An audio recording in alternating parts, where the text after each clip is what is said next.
بلال اظہر کیانی صاحب، یہ ٹرینوں پر حملے کو نئی واقعات نہیں ہیں. تو ایوب خان کے زمانے سے بلوچستان میں ٹرینوں پہ حملے ہو رہے ہیں، لیکن اس کا کبھی کسی کو فائدہ نہیں ہوا، بلکہ نقصان الٹیمیٹلی حملہ آوروں کو ہوتا ہے. لیکن ان حملہ آوروں کے پیچھے ہمیشہ کوئی نہ کوئی ہوتا ہے. اس وقت ہماری جو خطے کی صورتحال ہے، اس میں آپ کو کیا لگ رہا ہے کہ یہ کیا صرف انڈیا ایک پلیئر ہے جو بلوچستان اور خیبر پختونخوا میں گڑبڑ کروا رہا ہے، یا اور بھی کوئی پلیئرز ہیں؟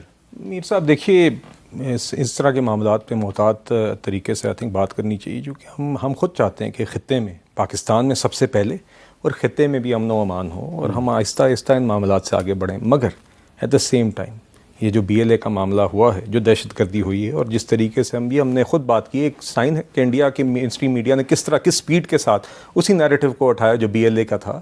یہ یقیناً اس بات کو سپورٹ کرتا ہے جو ہم اکثر کہتے ہیں کہ پاکستان کے اندر دہشت گردی جب ہوتی ہے تو اس کے پیچھے یہ خفیہ ہاتھ ہوتے ہیں.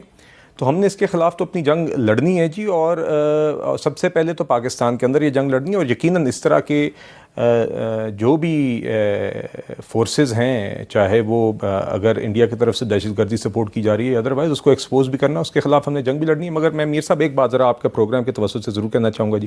میرے خیال سے ہم جتنی دفعہ آپ کے اس پلیٹ فارم پہ، دیگر پروگرامز پہ آج کل اپنے جوانوں کو جو روزانہ کی بنیاد پر شہادتیں دے رہے ہیں، جو بہادری سے لڑ رہے ہیں، ان کو جتنا ہم خراج تحسین پیش کریں کم ہے، چونکہ وہ فرنٹ لائن پہ ہیں اس دہشت گردی کی جنگ میں.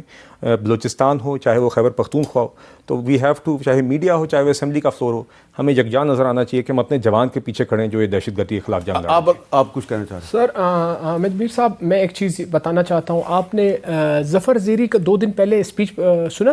ظفر زیری کا، ظفر سے نواب ثناء اللہ زیری کا بھائی ہے. انہوں نے کیا کہا کہ بلوچ جو لیڈیز ہے، انہوں نے اعتراف کیا کہ وہ اپنے زیورات اپنے گھر میں جو پرانے باپ دادے کا یا گن یا کوئی چیز ہو وہ بھی دے رہے ہیں ان کو.